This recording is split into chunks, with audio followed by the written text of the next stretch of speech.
That is some beautiful, beautiful music to bring on the one and only Dr. Jim. You know how much I've learned from this guy over the years? I watch his videos on the weekend on YouTube.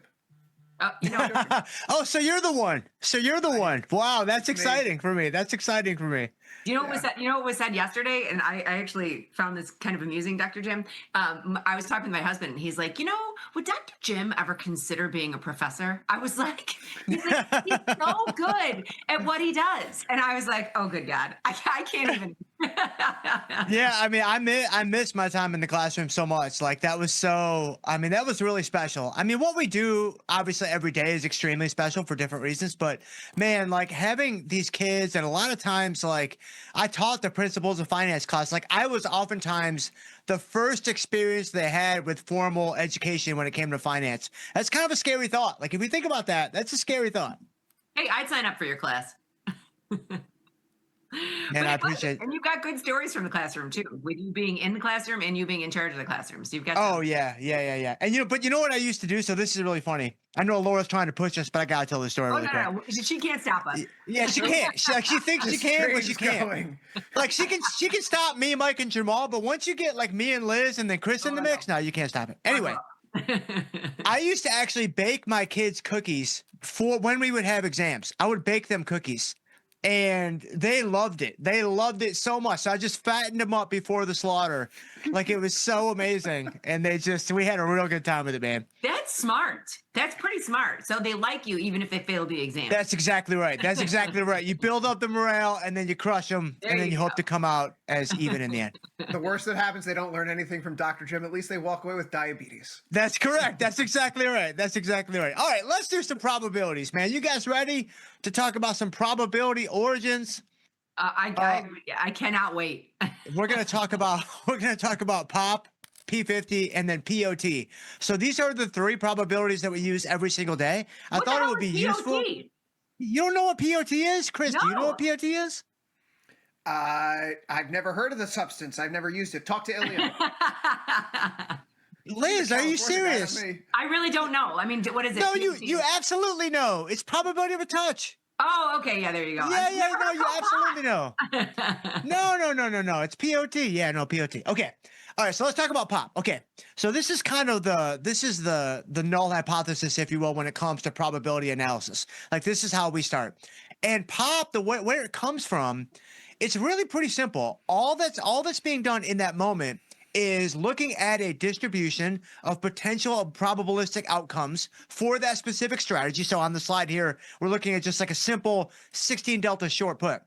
And then measuring what is the space, what chunk of that distribution corresponds to a winning trade at expiration. So this is pointing towards one singular moment in time.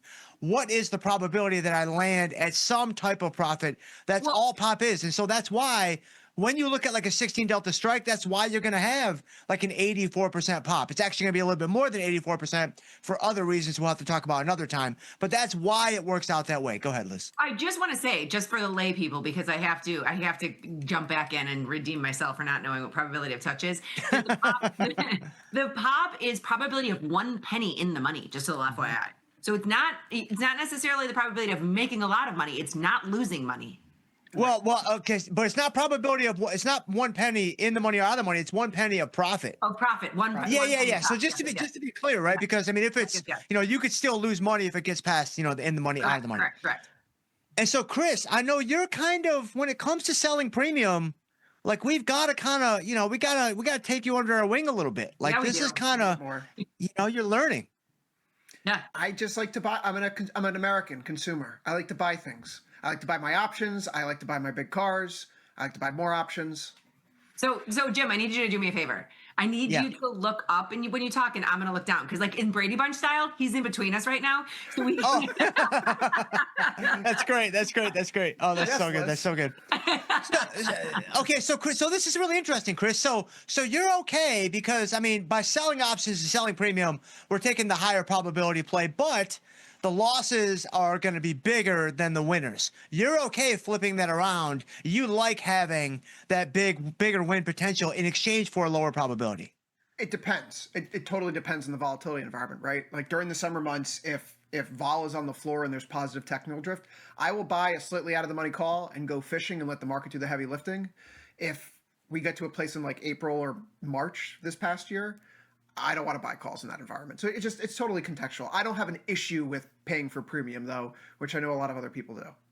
Well, I like that though, because you're thinking about it. I mean, you're thinking about it through a volatility lens, which I think that's really, really good. And when you think about, the mean reverting entity or aspect of volatility, that can be really, really nice. And if the summer months do play out like they have historically, then being long some premium can make a little bit of sense. Definitely. Yeah, So let's go to depends.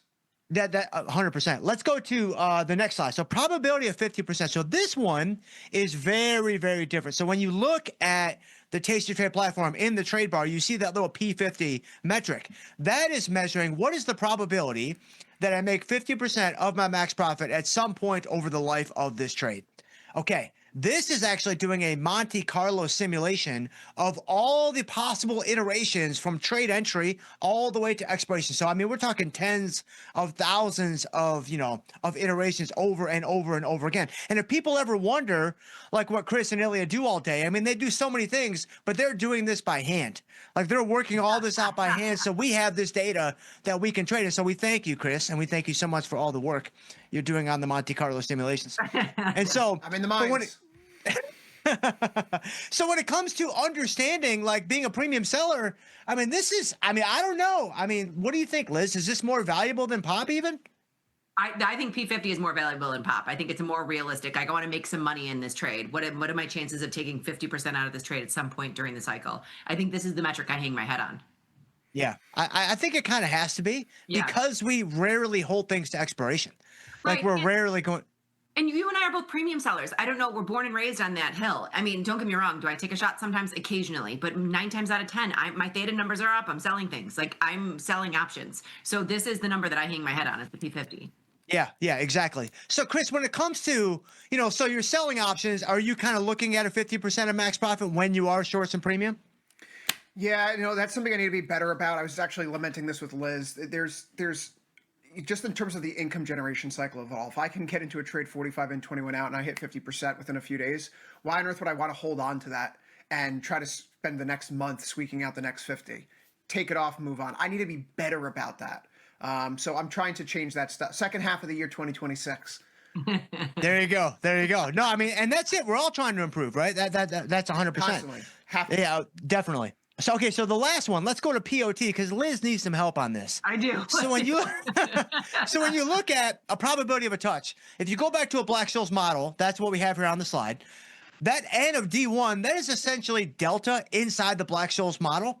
Well, the probability of a touch is simply 2 times the delta. And what this number actually measures is what is the probability that that level at that strike gets hit at any point over the cycle. It doesn't have to stay there. It may go through it. It may bounce back. It doesn't matter. But what is the probability that that guy gets tested at some point? In my opinion, this is incredibly valuable when it comes to understanding I have a trade that has not worked and I'm trying to figure out, like, when do I finally pull the ripcord? When do I finally say enough is enough? Looking at the option chain, looking at deltas, and then backing into a POT can be really helpful to say, all right, like I know the probabilities are against me, but how much are they against me? Are they against me like 10-90 or are they against me like 40-60 to where I might have a good chance to get out of this guy at some point in this cycle? And so that's how I use the probability of a touch, but I'm very curious how you guys use it.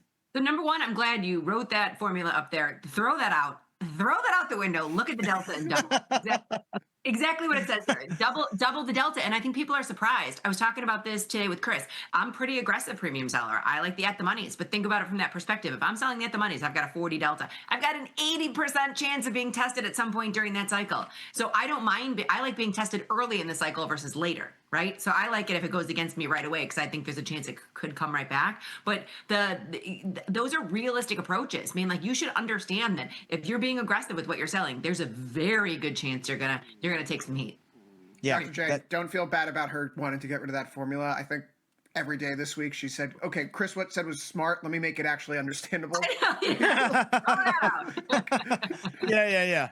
No, I don't take it personally at all. No, 100%. I mean, that's what makes Liz so amazing. Like, she takes all the gibberish that we come with and she turns it into like actionable, like, all right, here's what you actually do today in your platform. Here's what you look at. Here's what you act on. And that's what it's all about. So you put that formula up, I would have no idea what the hell you were talking about. So why does all this matter? Why does all this matter? Well, here's a couple of things. So number one, if you understand the origin story of each of the probability metrics, I think it can really help you understand better what the information you have at your disposal, what it actually is, what it means, how you can use it. And so you can see these are all probability metrics, but they're all at least slightly, if not significantly different from one another. They give you unique pieces of information that you can use in different ways. So you might use a P50, you may find it to be more valuable than a pop. Both Liz and I feel the same way. Or you may use the probability of a touch, to help you adjust a losing trade. I mean, that's how I like to use it. Liz, you like to use it like early on in the cycle, understanding I'm selling a 40 delta, I'm selling a 45 delta. I mean, if you're selling a true at the money, that's 50 delta. I mean, that's 100%. Well, it has to be 100% because it's right there, right? You're already touching it, so that makes sense. Yeah, you're already touching it. It's already done. Yeah. It's kind of like the game we played as kids. Like, I'm not touching you. Like, it's already touching you. Yes, Like it's already there. Yeah. It's there. And so there you go. Yeah, let's get them a few takeaways, and we'll cut them loose into the forest that is the 4th of July holiday weekend. Man, we're so close to greatness. So probabilities guide our day-to-day decisions as we enter positions and build our portfolios, with POP, P50, and POT being the 3 main probability metrics that we use. And now hopefully you have a better understanding of each of the differences between the 3 and where they might be best applied. I love it, Dr. Jim. I'm going to make both my kids watch this segment. Oh, don't do that. Not on a holiday weekend. Maybe on like a random Tuesday, but not on a holiday weekend. That's No, Actually, she's they're going to wake up watching her the kids 4th of July. at like on Sunday morning at like 4 a.m. What's the formula? What's the formula? You know what's really funny? So sometimes I know we have to go, but sometimes it's like on our Fire Stick or whatever, like we'll be just watching stuff and we'll go on YouTube. And so sometimes we'll go on YouTube and my kids will see like my segments come up and I'm sitting next to them on the couch and they still can't believe that because they see like real famous people on there. And then they see me like right next to them and they're like, this doesn't make any sense. Like, what world do I live in? And I'm like, I know, I don't understand it either. Yeah. Kids will never understand that. No. They will never understand the famous Dr. Jim. So thank you very much, Dr. Jim. Yeah, you got Have it. a great weekend. Yeah, happy You're gonna 4th. be back- Yeah, happy you're 4th, gonna be guys. back later today, right? Yeah, People are still from gonna- theory to practice, 2:30. That's right. All right. 2:30 Yep. Central Time. Dr. J is 2:30 Eastern back. Time. Sorry, 1:30 Central 2:30 Time. Eastern. See, Liz, you keep doing this to me with the times. Just He's on Dr. at J's in the 1:30. right coast. 1:30 Central, 2:30 Eastern. Dr. J, we'll see you later today. We're Sounds gonna good. take a brief break here. Liz and I are coming back. We've got your questions. Confirm and send coming up next.